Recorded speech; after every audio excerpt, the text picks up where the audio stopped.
to an attic next door. He said he got a good look at just one of the shooters. He said he was young, probably in his 20s, and dressed casually.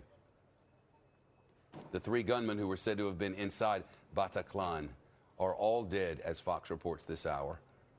We don't know if the authorities killed them or how they died. We don't know if a grenade went off as they were standing there. We don't know how they died. We know only that they are dead and that 118 people at least are confirmed there with them.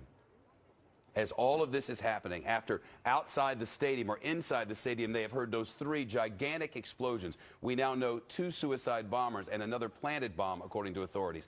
After that, and this wild shooting inside the cafe, described to us just a short time ago by Sean O'Hare, series of weapons, gunfire after gunfire. We know there were masks now from the people who were in there at the time or out on the street. We know that the shooting went on and on, that more than a dozen people were killed there. And as all of this had just happened, and before the explosions inside Bataclan, inside that concert venue, the president of France came to the microphones before the meeting with his cabinet to tell the country it's ongoing. We're closing the borders. The French president, Francois Hollande, as it happened. State of emergency has been called, will be called. Some places will be closed. Roads will be closed. L'état d'urgence, lui, sera proclamé sur l'ensemble du territoire. The state of emergency will be applied to the whole French territory. I've also decided to close the borders. Et en même temps que ceux qui auraient pu commettre les crimes qui sont to make sure that those who committed these crimes can be stopped if they are trying to leave the territory. It is a terrible, terrible event that is upon us.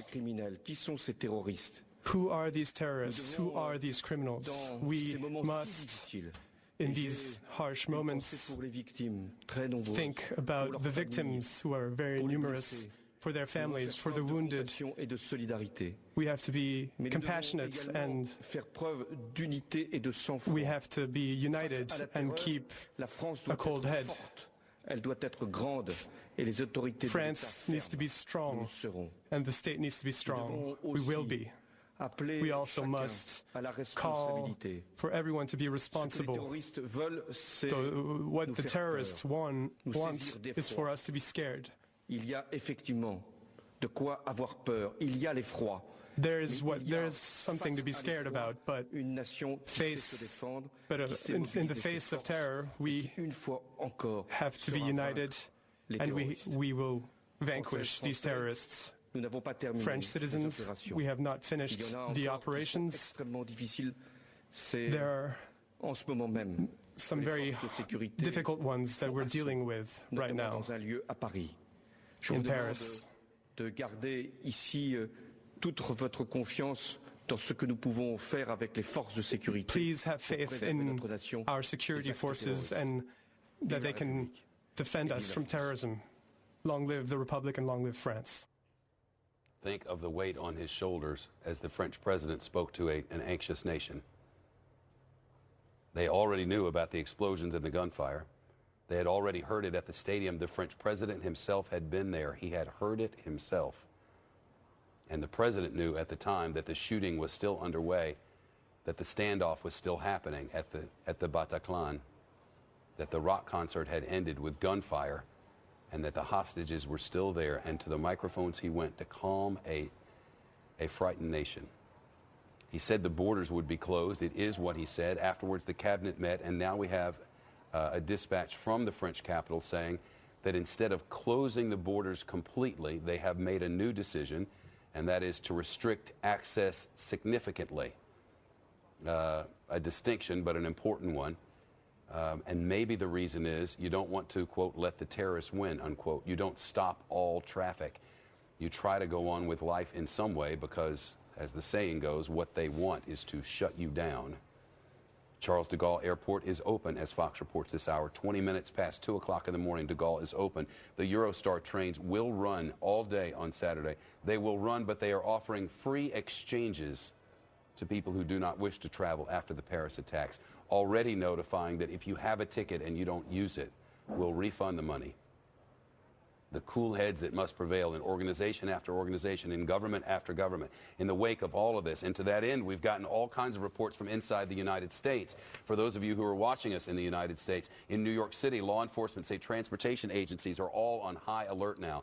Massachusetts State Police say they took, quote, several actions after the attack. A, quote, multi-layered security package in place at Logan International Airport. Logan, of course, with its own history of terror and the origination of 2 flights from the attacks of 9/11. In St. Louis, the police department says it's adding a, quote, extra layer of security, unquote, for the World Cup soccer qualifying match between the United States and St. Vincent on Friday night. Chicago police say they were closing or following developments in France to determine whether to bolster city security there in America's second city, but no immediate threats.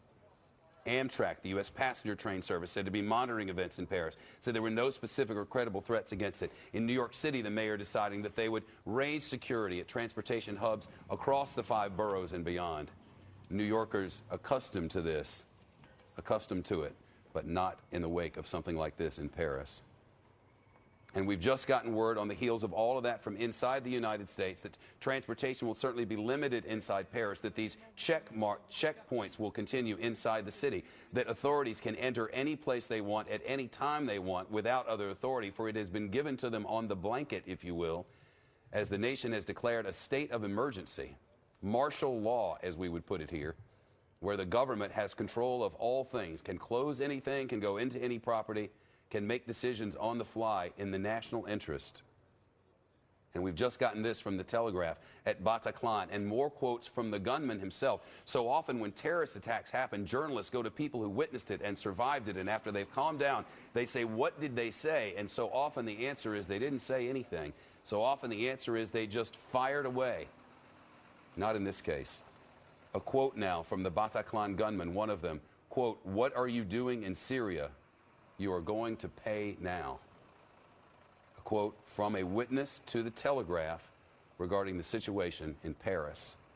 Again, the first gunman quoted by an earlier witness as saying, "This is for Syria," and then firing. And another of those gunmen, if not the same, saying, "Allahu Akbar, God is great." And then the killing of 158 people that is now confirmed by authorities in Paris. The dispatches from the witnesses there are harrowing. A young man who was inside Bataclan has given a detailed account of what happened to Le Figaro.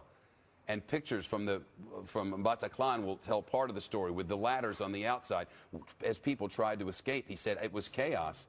I was on the right of the room at Bataclan as the concert was ongoing. I thought I heard firecrackers. I saw the guitarist take off his guitar. I turned around and I saw a guy with an automatic weapon firing into the air. Everybody got to the ground," he said. From that moment, instinct kicked in.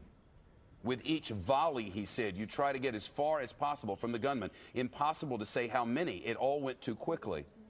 He goes on, "I tried with some other people to get onto the stage where there was an emergency exit on the right, and there was chaos. People were terrified, pleading to survive, and others pushed and pulled us to get behind the stage. We hid in a room on the right by the stage thinking it was an exit, but it was not. They went to the side room. They heard the shooting. And after a few more minutes or seconds, nothing. And then we saw people edging toward the emergency exit. When I think about it," he recalled, "the gunman must have been relocating at that point, or I should say reloading. All of our group then decided to cross, passing behind the rear curtain. Then we found ourselves and ran toward the boulevard." He goes on, "We heard shooting in the street where we were, but I didn't look back. I ran, like all the world ran, toward Bastille. On the road, there was already many police cars and motorbikes heading toward the venue. I went home. I'm okay. Others cannot say the same. I wasn't frightened, and I'm not yet in shock. I'm writing this so I don't forget." A survivor from Bataclan tonight, and a witness to the horror of humanity. Catherine Herridge works intelligence for us and is live tonight in Washington. Catherine. Well, Shepard, the thing to be focused on this evening, specifically for investigators based on a conversation I had earlier, is the simultaneous nature of the attacks and then also the size and scope of the number of individuals involved. So we have the simultaneous nature. We have at least 6 sites. You have to count on, I was told, approximately 2 to 3 individuals per site, 1 to 2 to execute, and at least another or a second for pre-attack surveillance and to case the operation and the existing security. In addition, you have to consider the reporting of suicide bombers. That means at least one bomb maker was involved, and then to transport the bombers to the site. Thirdly, you have to consider the concert hall. The individuals in the concert hall had familiarity with the weapons, training with the weapons, to execute so many people in a calm and consistent way, not to give in to the pressure of the situation. And finally, there were individuals in this plot who were unwilling to die for whatever the cause was. So you have to also factor in individuals who would provide safe passage or a safe haven for these individuals. When you start to add up those numbers, Shepard, what is important for the investigation this evening is that you could be looking at as many as 24 operatives involved in this operation. And also, based on the number of attacks and the geography, this would be consistent with significant premeditation as well as planning. Final point, there is no claim of responsibility in this case, but you now have effectively 2 sets of terrorist chatter, if you will. You have the ISIS accounts, which are sort of celebrating what has happened in Paris. That is not a claim of responsibility. And then you have what are called sort of primary credible accounts associated with ISIS that are reposting, my contact says, images of a Daily Mail headline from earlier this year, from approximately July, which is a story about a French jihadi in Syria executing a Syrian military officer and then promising to bring the bloodshed back to the French homeland. So it's significant that that is what's being posted on the ISIS websites. But again, at this point, there is no claim of responsibility, just the, if you will, sick chatter celebrating what happened in Paris, Shepard. Catherine, stay with us. This update just into Fox News Now, Associated Press, Dateline Paris. The prosecutor says 5 attackers dead in attacks across the city. That's 5 dead, Catherine, and you mentioned as many as 24 involved in the planning or the execution of this. Catherine, it is, before this moment, it would have been very hard to imagine that 24 people could get together, plan and execute such a thing under the watchful eye of a city at its highest terror alert after an attack that happened in just January. It's unknown which group was behind it, Shepard, but all of the evidence points to significant premeditation, significant planning, as well as a support network and a support structure in France. In addition, regardless of who was responsible, it really flies in the face of this sort of characterization of the current terrorist groups like ISIS as effectively focused on very regional issues. And what I mean by that in very plain terms is that they're focused on getting territory where they are and holding that territory, and that they are not focused, nor did they have the capability to launch operations on a more global scale. Based on what we have heard this evening from the attackers themselves, based on what we now know about the number of venues that were attacked, targeted in Paris, and based on what I would describe as the multiplicity of weapons involved, Kalashnikovs, grenades, suicide bombers, all of this speaks to a high-end terrorist plot, something that would be weeks or months in the making, Shepard.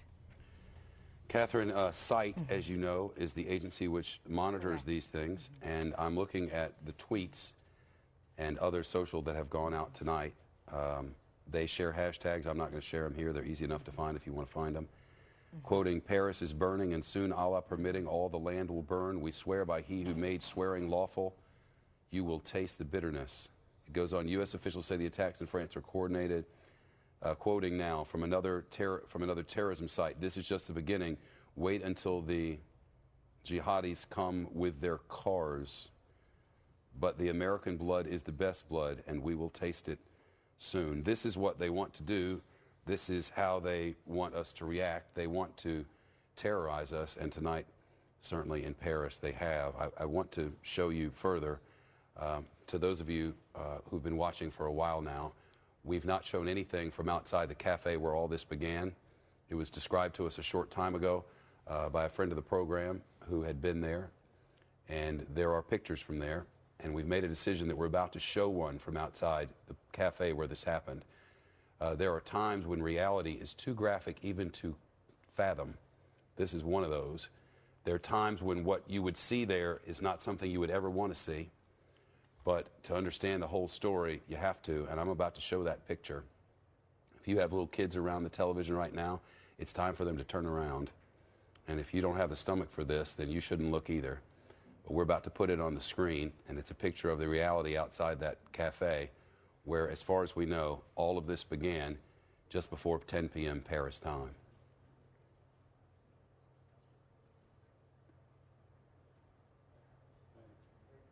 Think of how this was described to us. We cannot be for certain what happened. We won't know until all of the authorities have completed their work.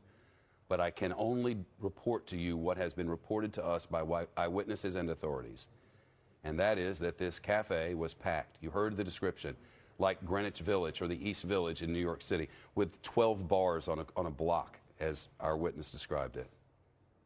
And gunmen inside with masks on, standing and firing from all directions as it was described to us.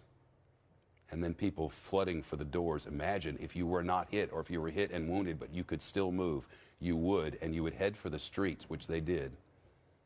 And in the aftermath of all of it, this is one snapshot of what happened in one place of 6 across Paris that are now confirmed by police. We're no longer relying on the Agence France-Presse or Reuters news agency or anyone else.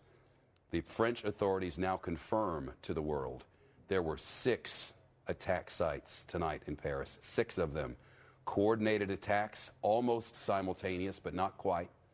The first attacks happened to draw, it is believed, the media, well, the police, the authorities most likely to the scene, and then the attack on the theater.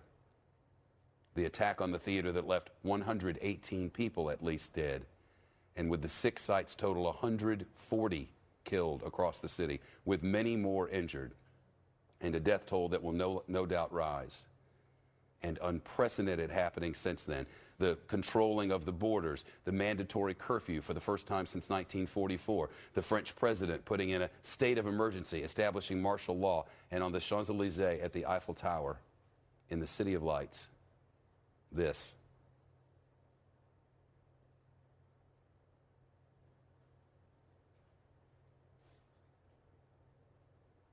The Eiffel Tower went dark tonight. And I know we have video of it. It's in Bat 10. This is a vine loop. It is lit and then goes dark tonight. The curfew is in place. There's no reason for anyone to be out. And the Eiffel Tower is dark. The hospital service says medical personnel are reporting to work on their own accord. Did you hear that? The Paris hospital service says medical personnel are reporting to work on their own accord. Medical personnel work in shifts because you can't work all the time. And that particular dispatch with the Dateline Paris from Associated Press reminds me of the firefighters who ran to the building after the attacks of 9/11. Not ones who had a shift, but ones who looked at the television and watching the Today Show and saw that the Twin Towers were on fire. And because they were firefighters, they went south. And so many of them lost their lives that day. And we mourn them, and we pray for their families, and we pray that the authorities in Washington and our leaders will put in place medical privileges for them for the rest of their lives, so that their wounds can be treated, so that their cancers can be treated. And today we learned that Paris hospital services say that personnel are reporting to work, quote, of their own accord, because Paris was under attack tonight, and Paris is still on high alert at this hour. And we wait for further word from authorities and police services as we work to learn whether the 5 who were killed tonight are all that there are left. For we know that the gunman who first fired in that cafe where we just saw that gruesome picture, we know that those gunmen, to our knowledge from police, are unaccounted for, as Fox reports this hour.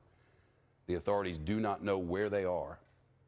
We know that the gunmen who were inside the theater, who, according to witnesses, threw grenades at the patrons, we know that they are all dead. We don't know by what means, but we know they're all dead. And we know from witness after witness that they shouted words about Syria and Allahu Akbar. And we know that the days ahead are going to be very difficult, even as those who escaped off these ladders. Remember the story from being on the roof. Some of these, no doubt, are those. Some of these had been inside that theater for those hours, watching first the concert, then watching the gunman, and then eventually were able to escape down those ladders after the 5 explosions as described to us by police, and a death toll of 118.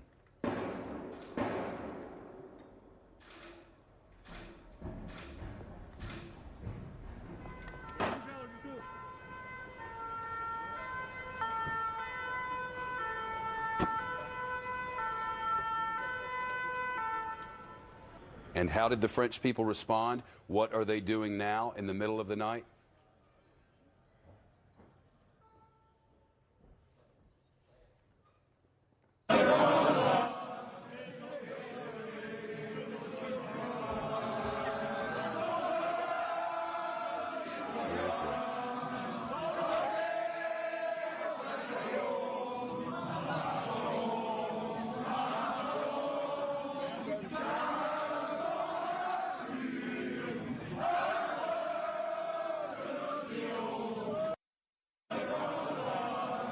Of the French national anthem after the attacks on Paris. In a tweet from a city official's accounts, the authorities say, and I quote, all the city's amenities, including schools, museums, libraries, gyms, swimming pools, and markets, all of the city's amenities will close on Saturday. And from the terrorists on their websites, they wrote, but the American blood is best, and we will taste it soon.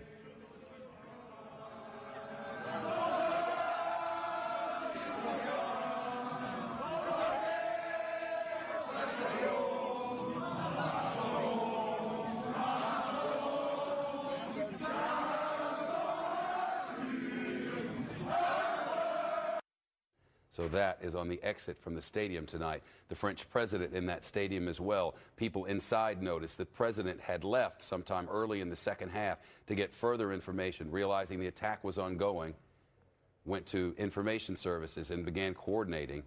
And now at this hour, we're led to believe that the French president is either on his way to or now at the theater where the shootings took place, and 118 people are now confirmed dead. Trace Gallagher bringing in further developments and live with us from our West Coast News Hub. Trace, to you. And it's amazing, Shep, because you look at the French standing in solidarity, singing the French national anthem, and the world, of course, is standing with them. We have been told by the French president that they have shut down the borders because clearly there are still suspects out there. Still, we do not know the number of how many gunmen there were, of people who had explosives. But the borders being closed, we are also told that the airports are open and the train stations are letting people come in and out. The wonder here is whether or not there is a primary link to all this. What we can find, what we've been told in the research and the work that we have done is the primary common link appears to be that the attacks were planned to hit targets with large gatherings of people, to kill, of course, as many people as possible. For now, as we have been saying, the death toll stands at 158. That will certainly change, and French authorities have warned us that we should expect that number to go up.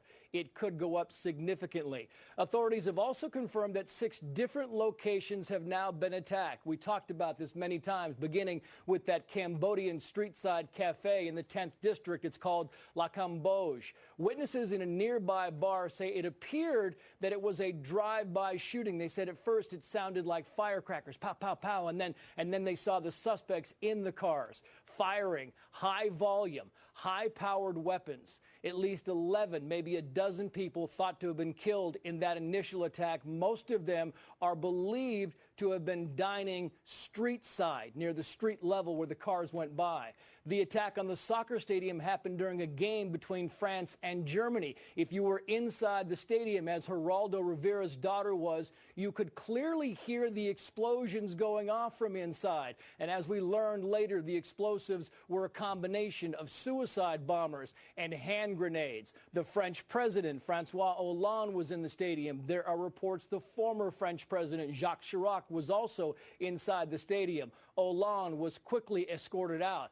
But then there was the attack, the major attack on the Bataclan, a concert hall, where a California band, a Southern California band, was playing. 3 young men apparently walked in with what witnesses said were Kalashnikov rifles. They yelled, "This is for Syria," and "Allahu Akbar" before opening fire. We're told the gunmen then moved to a balcony and they started firing down on people. Many inside the hall were able to escape, but up to 100 others were held hostage with the gunmen, killing them in no certain order. There are reports some men went to the balcony trying to negotiate for the life of their wives and girlfriends. But after hearing a series of gunshots, police stormed the concert hall. They went inside. They killed all 3 suspects. At least 118 people were killed inside the concert hall. Continuing coverage from the breaking news desk as well as Fox News Channel. Now back to Shepard Smith. Trace, thank you. As we were reporting live earlier, we learned sort of together, well, we knew that there were a lot of Americans there. We knew that there were a lot of Americans in that stadium. And we learned sort of together that our own Geraldo Rivera's daughter was in that stadium and heard the explosion. His daughter, Simone. And Geraldo's live with us yet again now. How's she doing? Hi, Shep. I think she's on the phone now. Are you there, sweetheart? Yes, I'm here. We're with Shepard Smith. We're live, and so many people were so worried about you, honey. Why don't you just tell us what you saw? Tell us, first of all, you were at the game, the soccer game. Did you know the president of France was at the game? No, I didn't know the president was there. And before halftime, we all hear a very loud kind of explosive sound.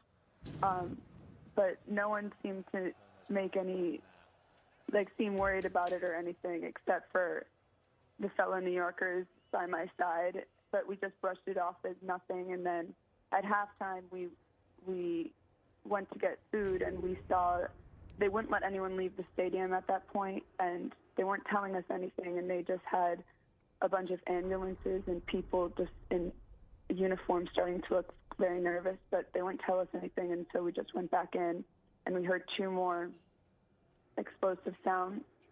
But again, no one expressed any concern, and they didn't tell us. They didn't tell us the president was there, what was going on. And then my friend Isabel was sitting next to me, and she keeps getting calls from her mom back in the States and tells us that there's a terrorist attack happening throughout Paris. And then we try to leave, and there were teams of SWAT barricading everyone. It looked like people in bomb outfits and just preparing for everything, and no one would tell us what to do. They were just herding us like sheep, and we were all freaking out. And then there was one point where we break away, and there's just a swarm of people running at us, and we just all start running in this direction, not knowing where to go. And then all the police officers were there with their guns ready. And I don't know what happened there, but then we were all just stuck in this area in St. Denis, and we were stuck there for 4 hours because there was a blockade, a perimeter around the stadium. And I didn't know there were other attacks until you told me, and I saw on the TV that there was the concert. Tell us how you're feeling, honey. How are you feeling right now? I'm shaking still. Yeah, that was probably the scariest thing I ever had to deal with. They were shaking, and we don't speak French, so all the police officers couldn't help us, and we didn't know what to do. And thank God Isabel had service, so she could contact you. But yeah, we were all just freaking out, and we tried to get a room at a hotel nearby, but they locked their doors, wouldn't let anyone in, and then finally we found a store that let people in. The hotel was locked. You tried to get into the hotel and it was locked. Yeah, we went and we just asked if we could stay in the lobby, and they said no, and then they locked the door. And then how scary was it to be stranded there, to not be able to take a metro? They closed the metro. No cabs, no Uber, no nothing? At first, we were planning on walking home before we knew there were any other attacks, and it's like a 4.5-hour walk. And we just were walking. We didn't know the neighborhood, but we thought that'd be a better idea. And then people started telling us that they were, like, the military was coming in, and it was a state of emergency, and that we couldn't walk. So we had to walk back to the stadium area, and then we were just stuck there until your friend came and got us. Do you want to come home, honey? I do. I want to come home. I want to come get you tomorrow.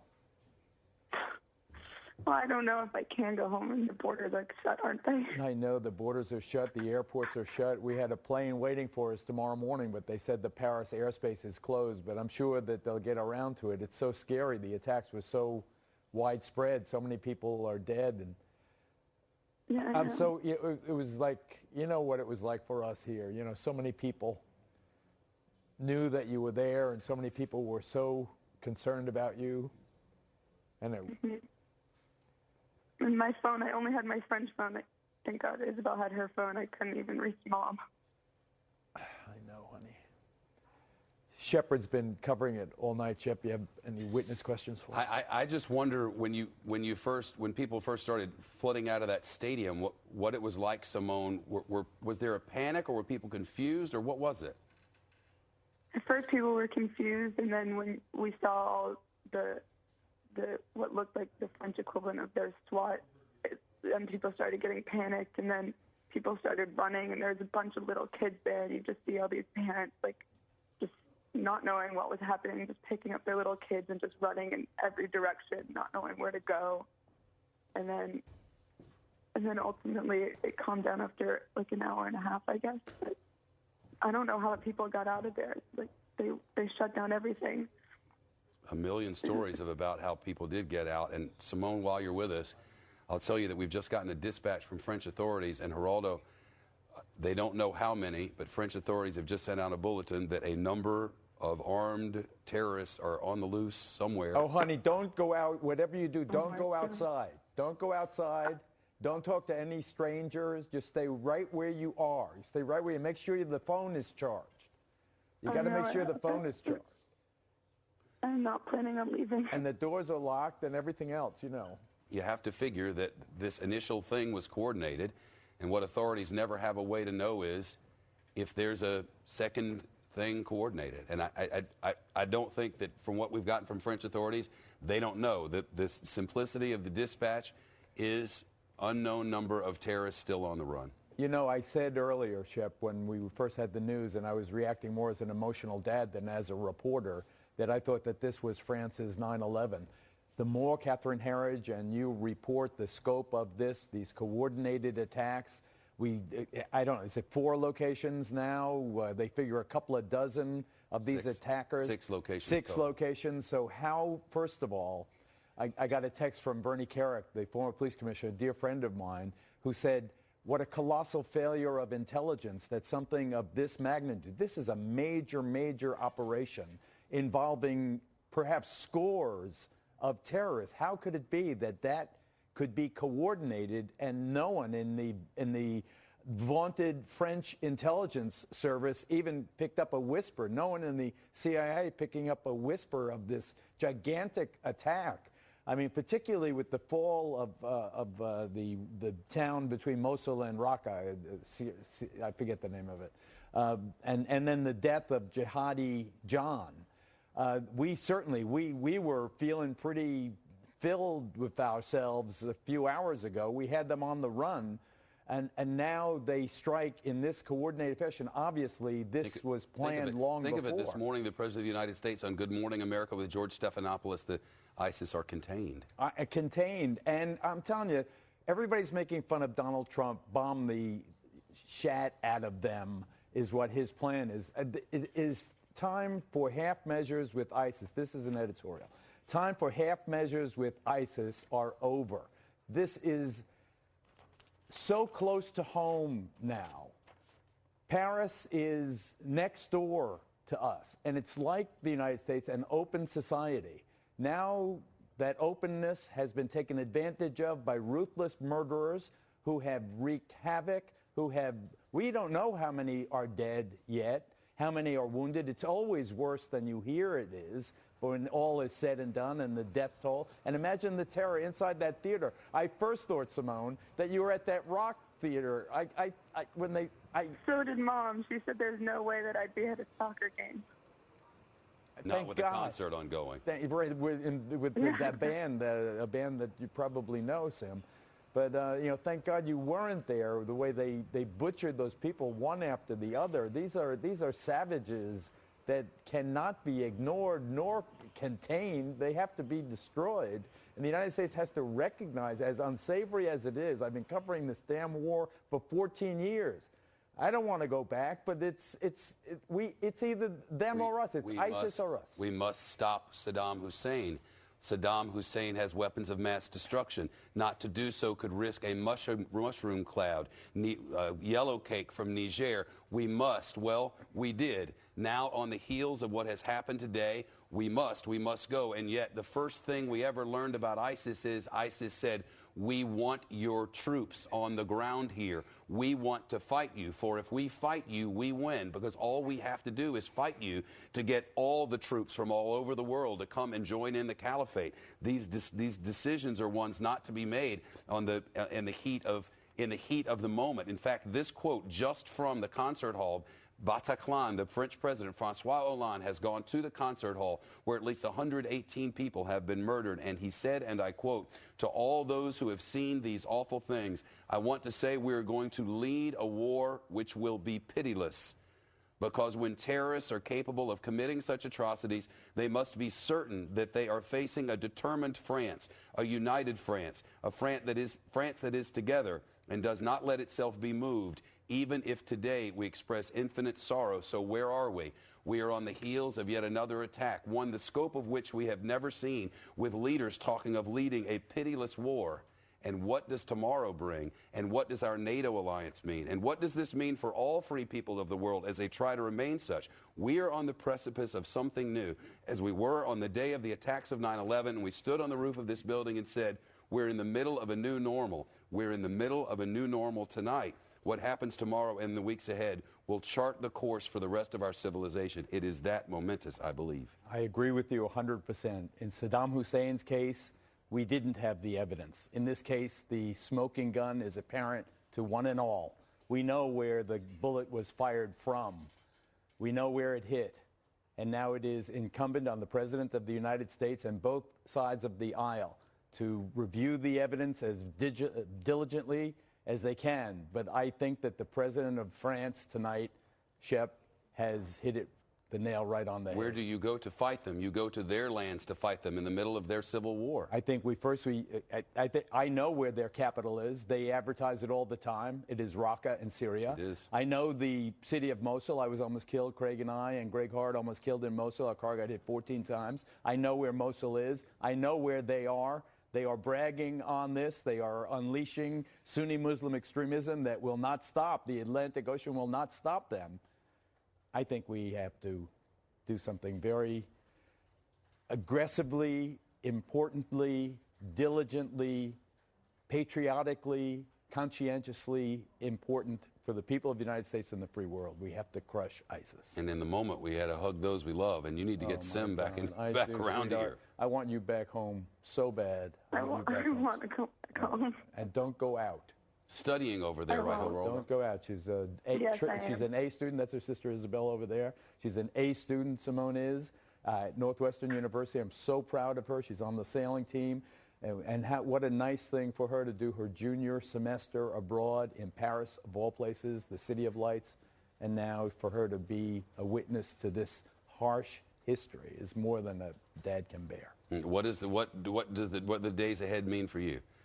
Well, for me, first of all, I want to physically see her, and I want to hug her.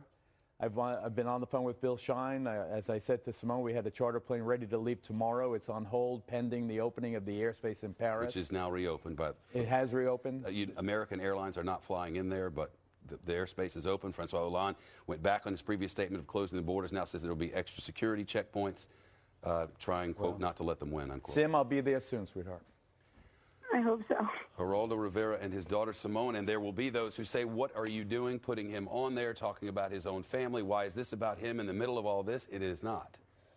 The point of all of this is that we all have a stake in all of this. All of us, every one of us, collectively and individually.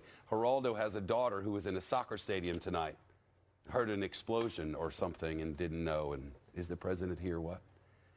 And whatever the plans were for tonight, the friends over for beer at the house tonight, going to see LSU game next weekend, all of those things are a moment for yesterday, just as they were after the attacks of 9/11, because this is something we have never, ever seen in our lifetime. See, Pearl Harbor was bombed, 9/11 happened. There are so many things that have changed our lives as individuals, and all of them, each different from the previous. This one is new and different for us all. This one began in a cafe as it was described to us, and these facts may change, but they have held to this moment, and it's been many hours.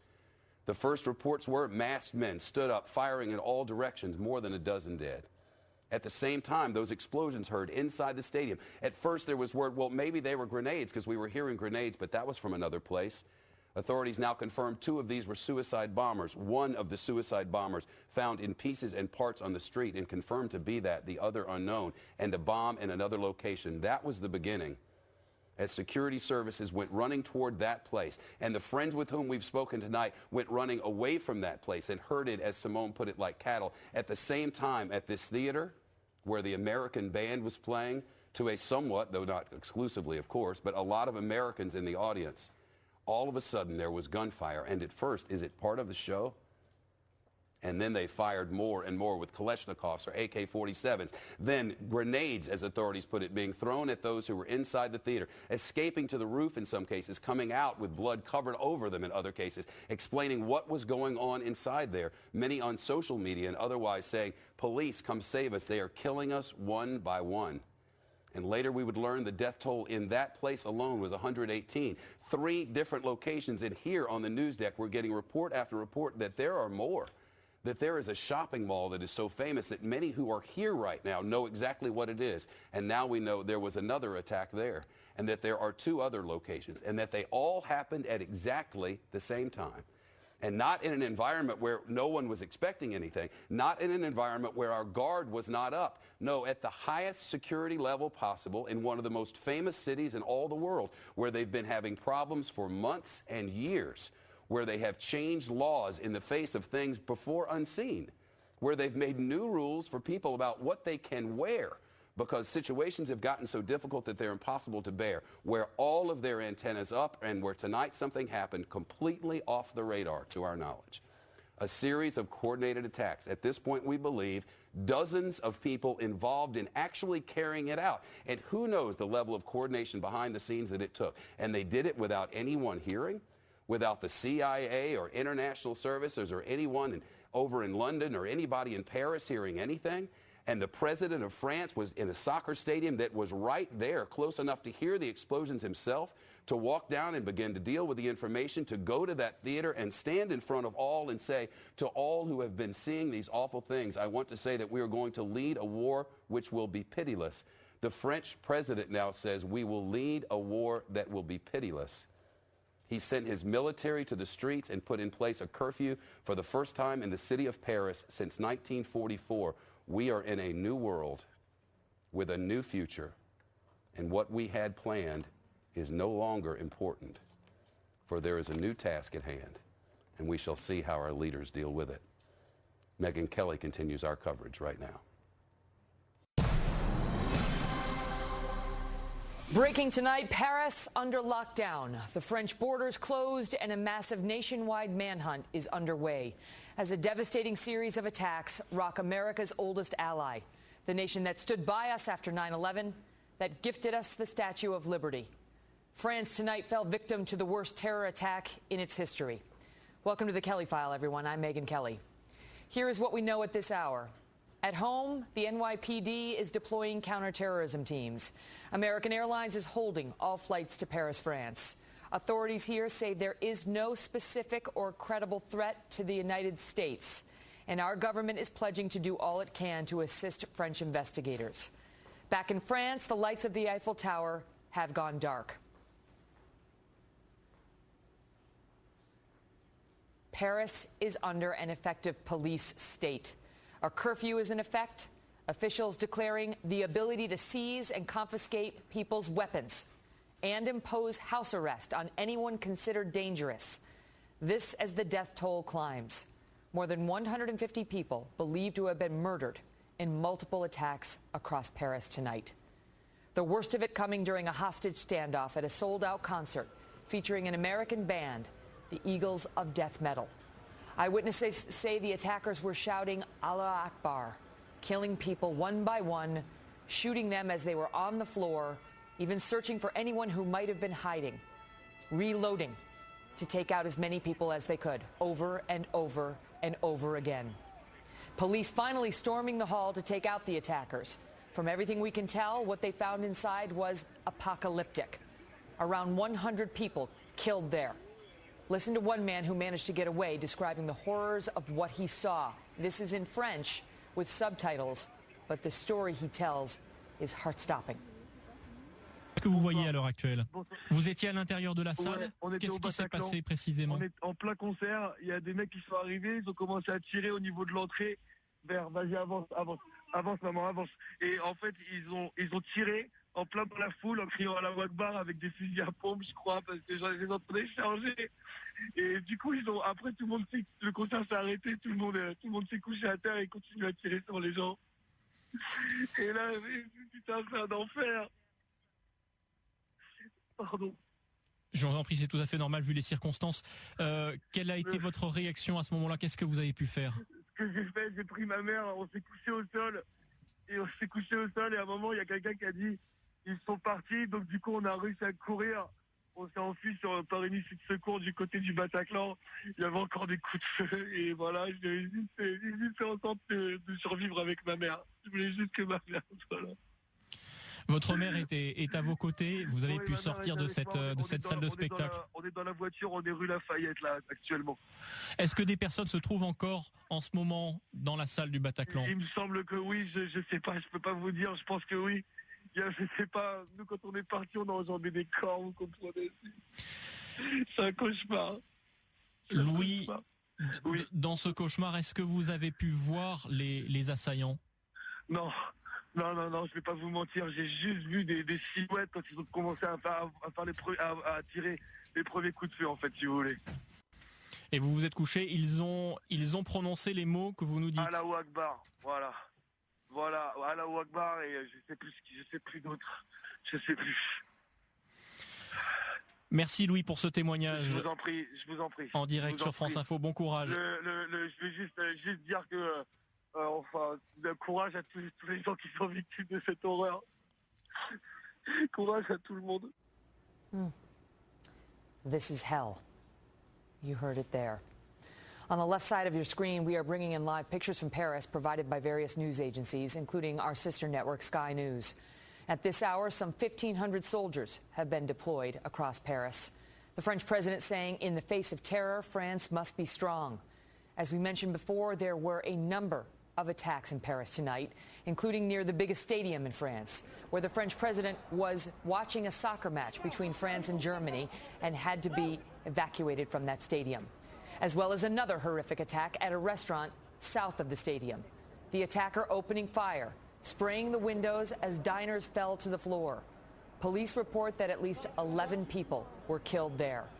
And we are joined now by American Margot Schmorak, who was eating dinner in Paris when she heard shots fired at the restaurant that was attacked. Margot, thank you so much for being with us tonight. So you're there in Paris, and what was the first sign you had that something had gone wrong?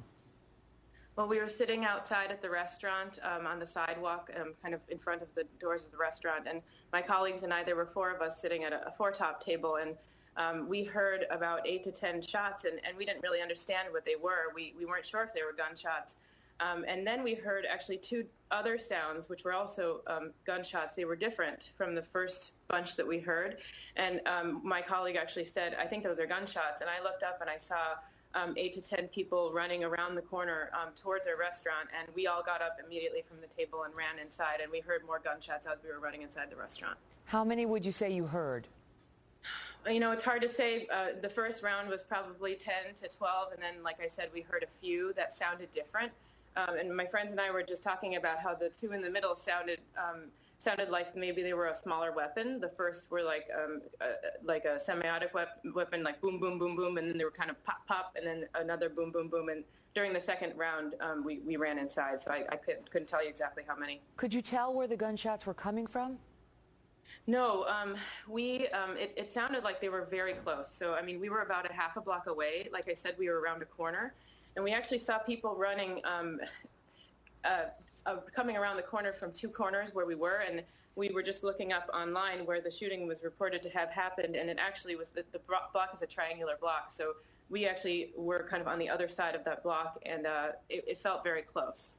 Did you have an understanding in that moment, given everything going on in the world, that this was likely a terror attack? You know, you have this moment where time kind of slows down when you have to make a split-second decision about what to do.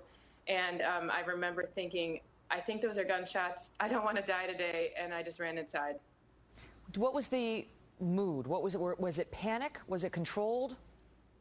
So the local Parisians were actually very calm. And I think the only people in the restaurant where we were at who were actually very agitated were the people who were outside. As Americans, we were pretty scared, and we went in and we saw a family with young children. They were sitting in the restaurant in the main level, and there was a basement level that looked safer. And so I actually said to the family, I think you need to bring the children downstairs. And then some of the mother of the small children started to get very scared. I have two young children myself, so that part was very scary. But for the most part, people were really calm in the restaurant. I mean, personally, I was very scared, but a lot of other people were sort of taking it a little bit more calmly than I was, honestly.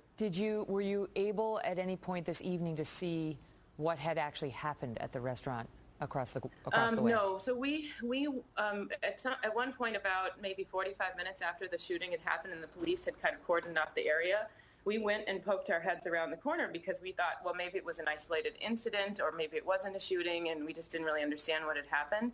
And we saw the police there. We heard that there were bodies that people saw. We didn't see any ourselves.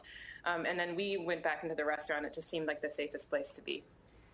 Tonight, after you got out, at what point, first of all, were you able to leave, and what was it like when you did leave? I mean, you must have been worried something else could happen.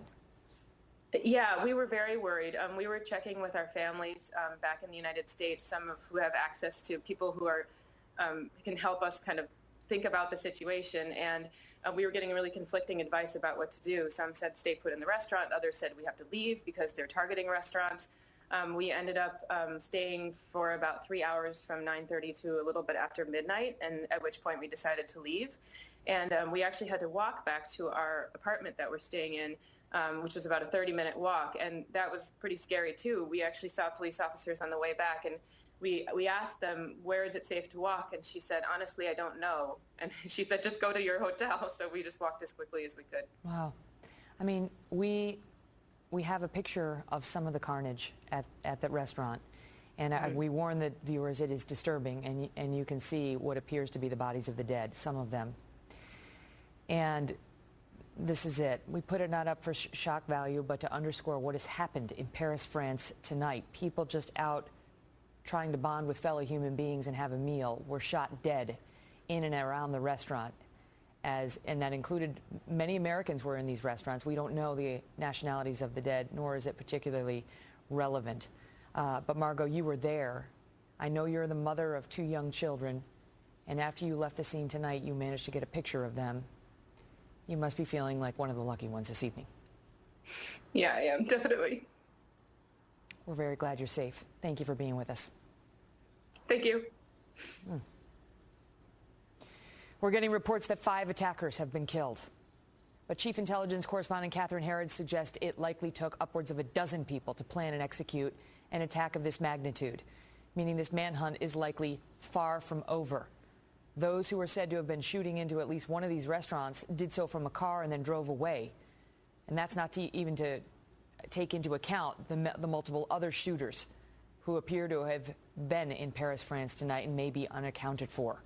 Congressman Peter King is the chairman of the Counterterrorism and Intelligence Subcommittee of the Homeland Security Committee. He's with us tonight. Congressman, thank you for being here.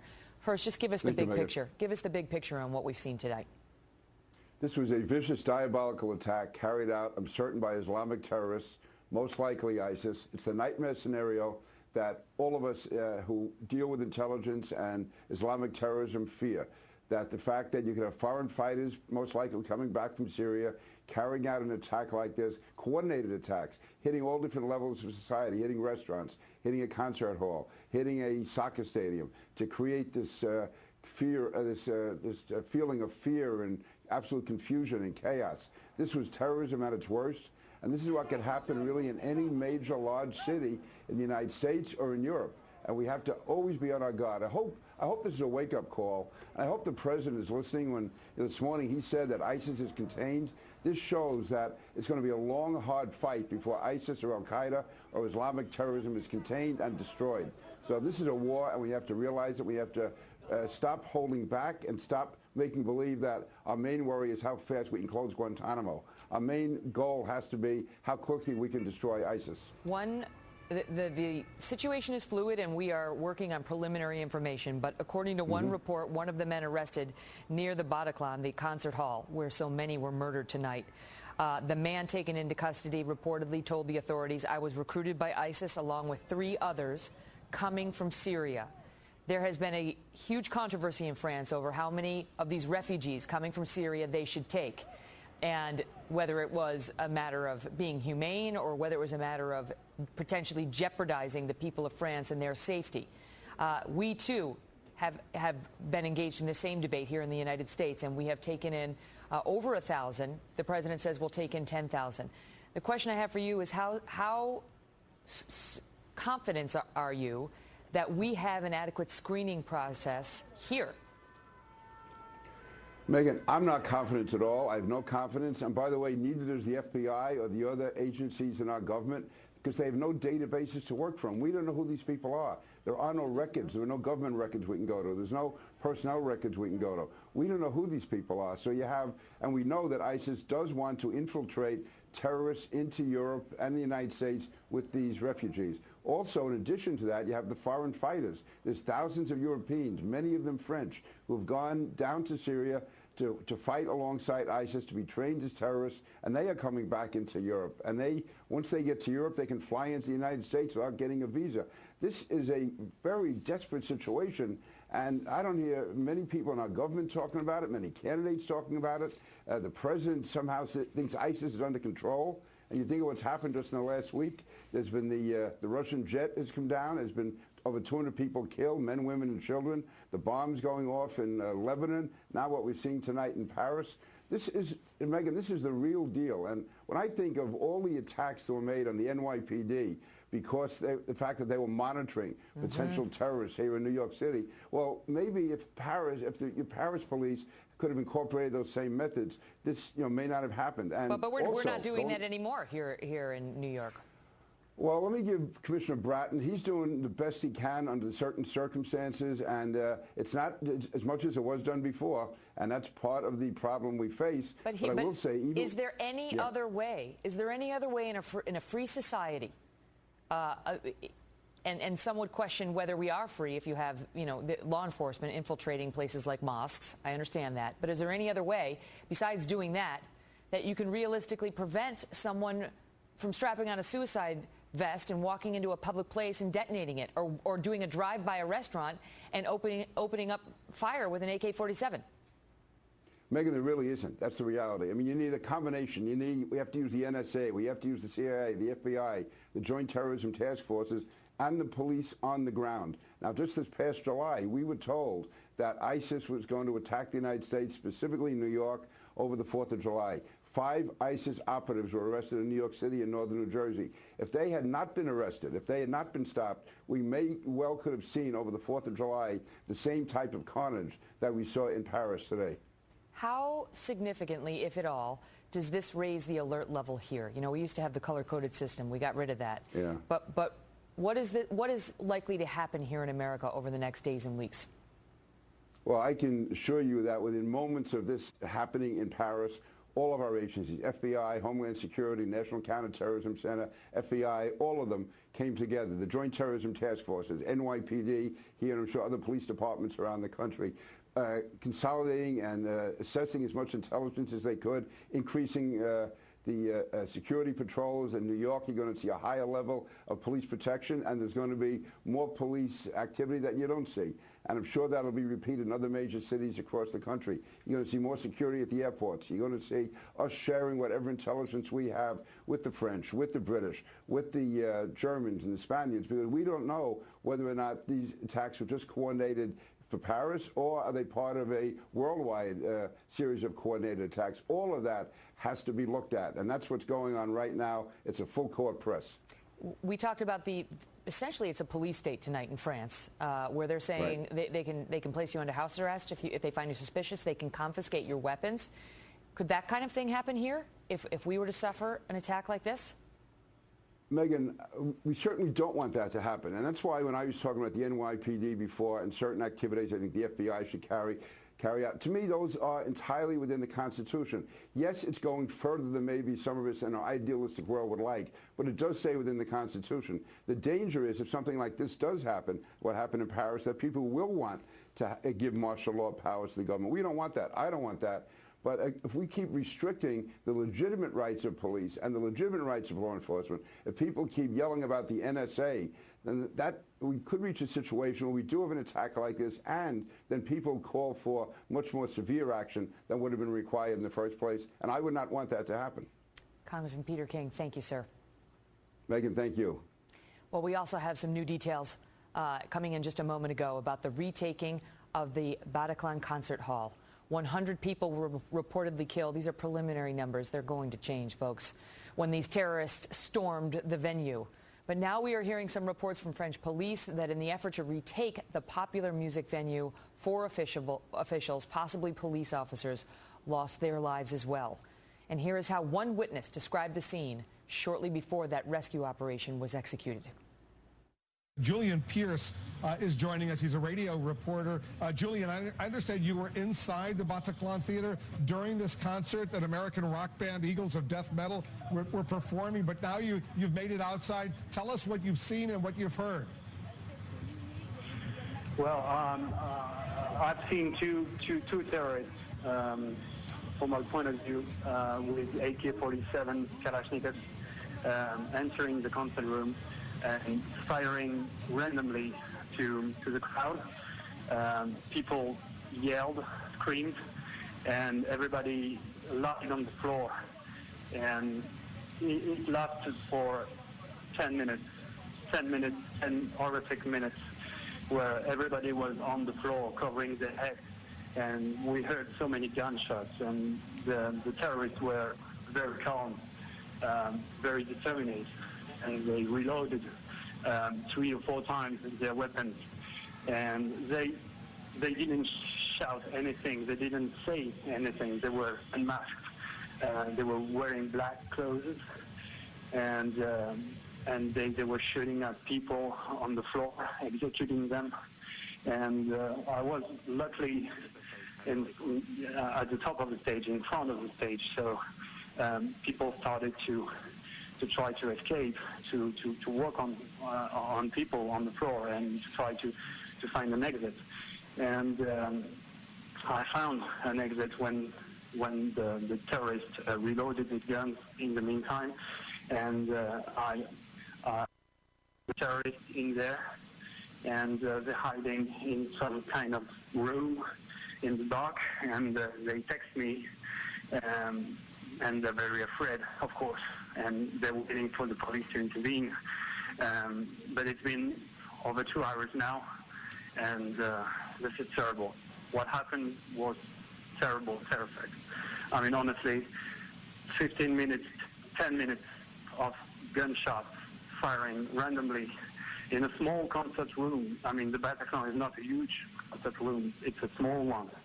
I suppose 1,000 people were there maximum, and it was horrible. Julian, with these terrorists, and you say you saw 3 or 4 of them, you say they were dressed in black. Were their faces covered with masks? They were not wearing masks. I mean, they were unmasked. I've seen the face of one guy, of one terrorist. He was very young. He was like 20 years old, 25 maximum. He wasn't wearing a bear or something. He was like a random guy holding a Kalashnikov. That's all. And they were not masked. And did you hear any words coming out of his mouth? Was he speaking in French or Arabic or anything you could discern? Nothing. I've heard nothing. Just the yelling and the screaming of the people. But they didn't shout anything. They didn't say anything. Not Allah Akbar or something like this. They said nothing. They just shot. They were just shooting to people. So they weren't questioning anyone who they were. They would just look at someone and shoot and kill them. Is that what you're saying? Yes. And you say you saw 20 people shot and killed, at least 20 bodies there on the floor of the theater? Yes. I can confirm that. Some of them were dead. Some others were very badly wounded. But it was a bloodbath. A total blood. And it's still continuing right now. You're outside the theater. As far as you know, Julian, the hostage crisis there and the killing presumably is continuing? Yes. I'm not sure of the information, but I've got a bunch of friends who are hiding right now in the concert room. They're hiding because they're not sure if the terrorists are still there. All right. And the police is not inside. Julian, are you okay, Julian? I'm okay. I'm outside the concert room. I'm in an apartment, and the police guys are all over me, all around me. So I'm okay. All right, Julian, be careful over there. Unbelievable testimonial.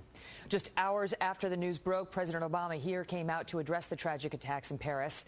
He called it an attack on all of humanity and vowed to stand ready to help the people of France in any way possible. James Rosen reports from the White House live tonight for us. James. Megan, good evening. President Obama was informed of these attacks in Paris by Lisa Monaco, the assistant to the president for Homeland Security and Counterterrorism.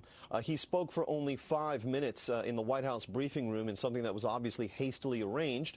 He told us that he has not contacted French President François Hollande because President Obama said it was his expectation that Mr. Hollande is busy right now, but that he expected to speak with him in the next few days.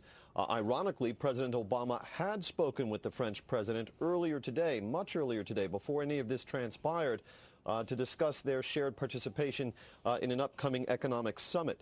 But the president said that we stand by the French.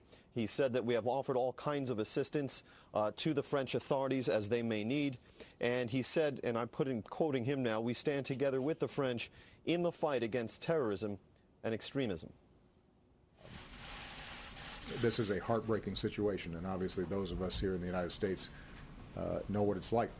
We've gone through these kinds of episodes ourselves.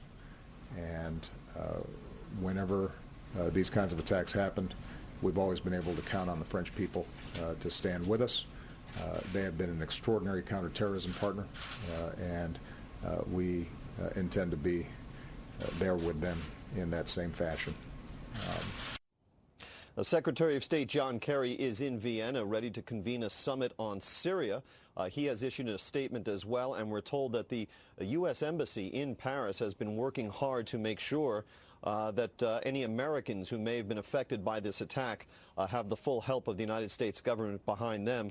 A French embassy official here in Washington told me that at one point they counted at least 5 situations that were live and ongoing, including the stadium, the 2 restaurants, and 2 others, Megan. So this obviously in a major attack. The State Department has been briefing some members of Congress, and there are some indications that there may have been some inklings on the part of the French authorities of a plot underway, and we're still working to confirm that.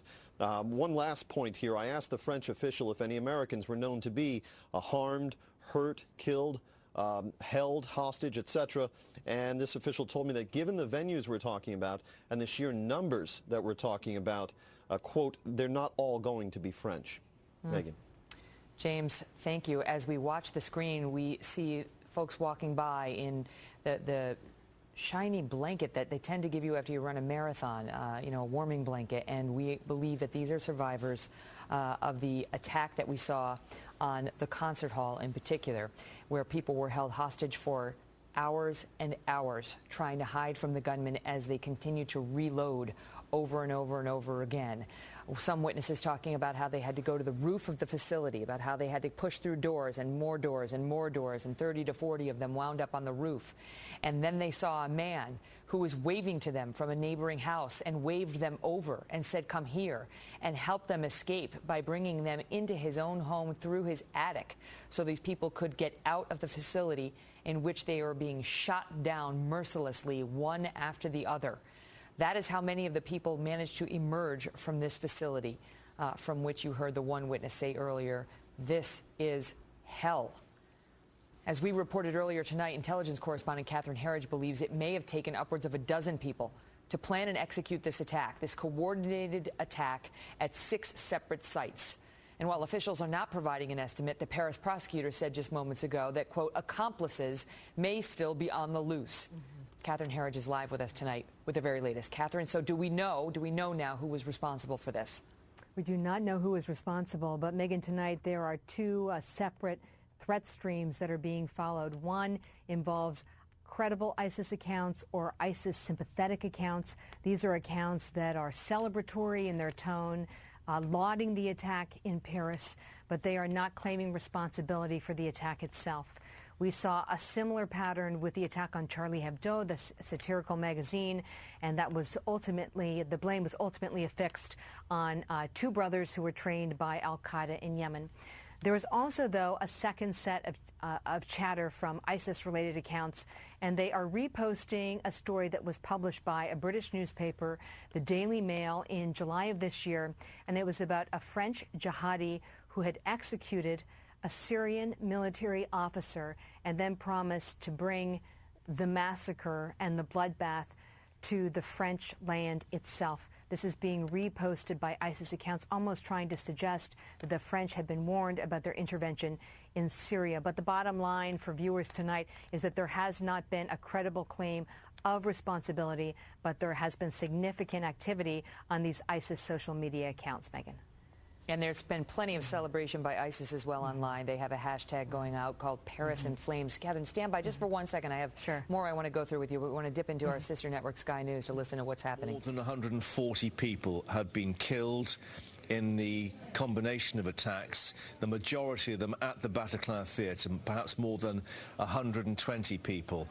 Although, bearing in mind, we believe that 1,200 were attending this concert by the American rock band, so it may well be that many of them did manage to survive. Rebecca, you were getting indications that people had literally been sort of sheltering between seats and lying down to avoid all the gunfire. Yes, that's the reports coming out of Paris at the moment, that dozens managed to survive. You can see some of them in the shots on the screen at the moment. Of course, people with these foil blankets keeping themselves warm. Some have come out of the venue covered in blood.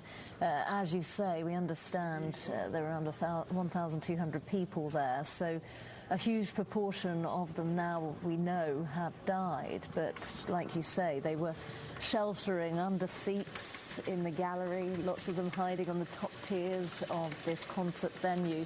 But the shocking news, as you just read out, that the Paris police prefect has said the attackers blew themselves up with suicide belts as the police closed in, and of course a number of people were killed there. And I mean, presumably in the coming hours we'll get more information about exactly what went on inside that concert venue.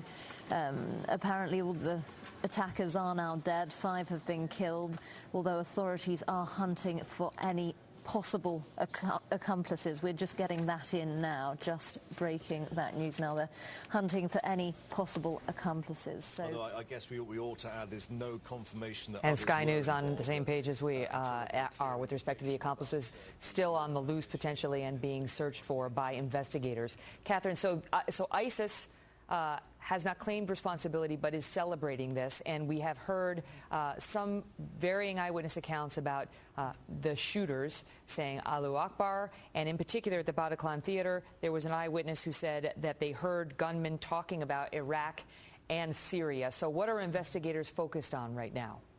Look, investigators this evening are focused on the simultaneous nature of these attacks, at least 6 at this time that have been counted, and also on the level of premeditation and the scope and the support network. You have to think of each of these attack sites like a separate cell having responsibility for it. When you look at the breakdown, you anticipate in a situation such as this that there are at least 2 operatives who do advanced surveillance, so they understand the layout of the target, and then you also have to do an assessment of what the security is in the neighborhood. So you would go to that part of Paris on a weekend evening, on a Friday night, to understand the pattern of the police and the security services. The next thing that you have to look at here is the use of what I would call sort of a multiplicity of military hardware.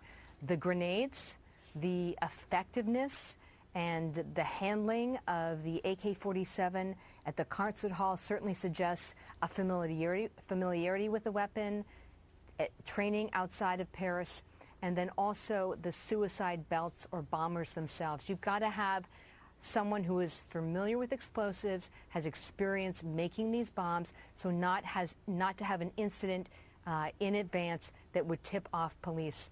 Then you also have to consider that some of these operatives were not willing to die on the mission and would therefore have an escape route, a series of accomplices or safe houses. When you start tallying up all those numbers, Megan, you are looking at upwards of a dozen people easily, and you are looking at an operation which would not be a pickup operation, but would take weeks, perhaps even months of planning. We learned within the last hour that the chairman of the Joint Chiefs was briefed. That gives you a sense of how highly this is being circulated within the administration, and we were told to focus on this migrant stream as well as the returning foreign fighters, as you just heard from Congressman Peter King. Catherine, thank you. We'll be back to you in a bit. Well, as Catherine just mentioned, France's official news outlet is reporting that the 3 attackers at the concert hall scene detonated explosive suicide belts as the authorities closed in.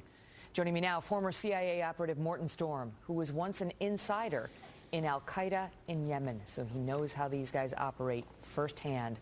Morton, thank you for being here. Here's my first question. Are they getting more aggressive? Because we saw, if this is ISIS, we've seen now them blow up a Russian airliner over Egypt, and now we see this coordinated attack that must have taken some level of sophistication and planning. You know, it's not surprising. I've warned against this for over a year now. Since the uprising of ISIS. The sleeper cells have woken up since Charlie Hebdo, the attack. And I think the only way is to do as France have done today, is to close all the borders and stop the invasions from these countries. Last week I said there will possibly be an attack soon. So, and unfortunately I was right in this. The sleeper cells have woken up.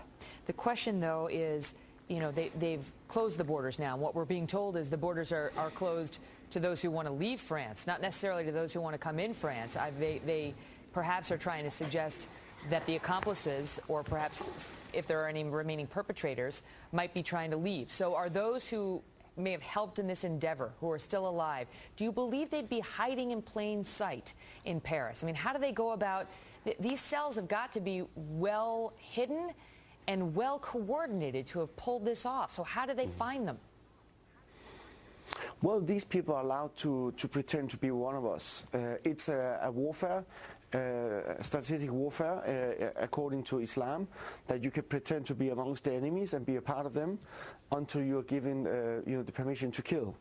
So this is what happened in the time of Prophet Muhammad. I have studied Islam for 10 years. I have infiltrated the highest ranks of Al-Qaeda in East Africa and also in Yemen.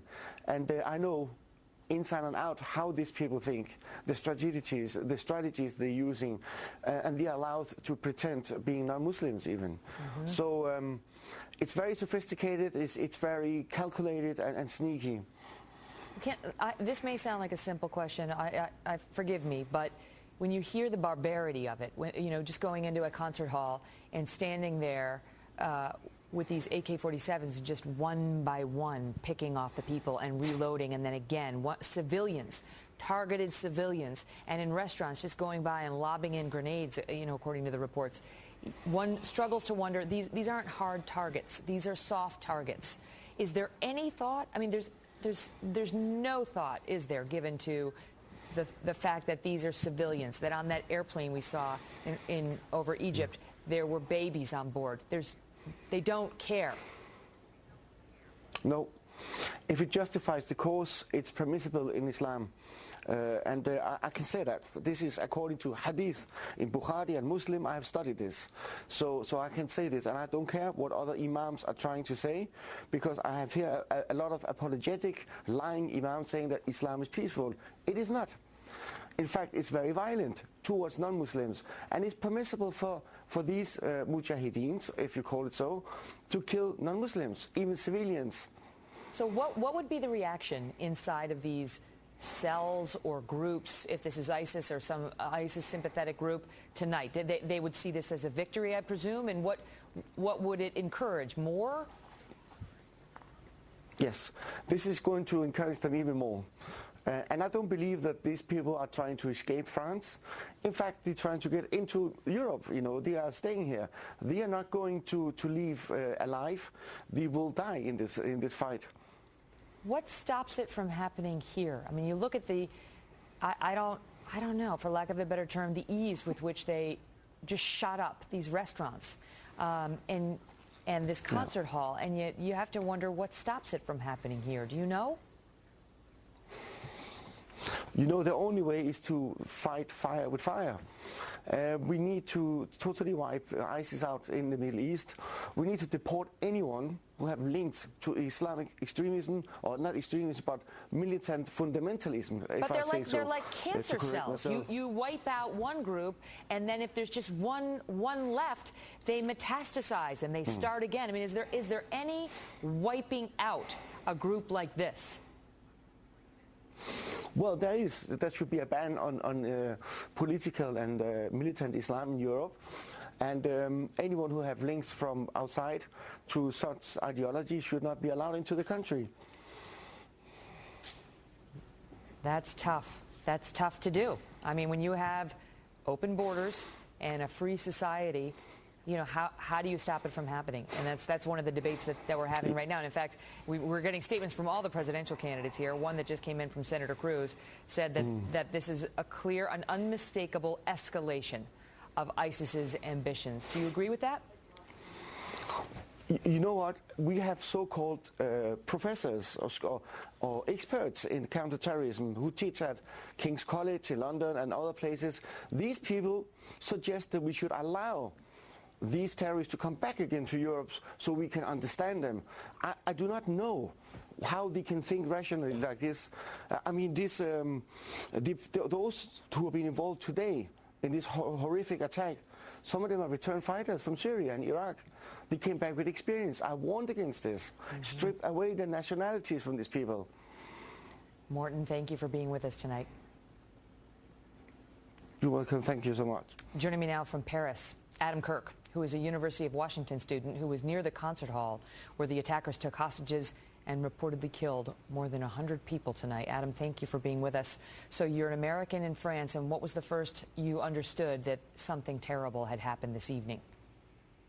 Yeah, I'm just studying abroad over here in Paris. I happen to be right by where the Bataclan Theater is, and I was just on Twitter actually following the soccer game between France and Germany. I'm a big soccer fan, and they mentioned something about an explosion, which I thought obviously was very suspicious, but again, it's a soccer game, so there's always, loud bangs and stuff like that. So I went to my window and I heard a lot of sirens and stuff going past for about 10 15 minutes, which is very rare for the area I'm in. It's a very quiet area pretty much all the time. And so I messaged my dad to see if he had heard anything on the news or anything, and there hadn't been anything on the news.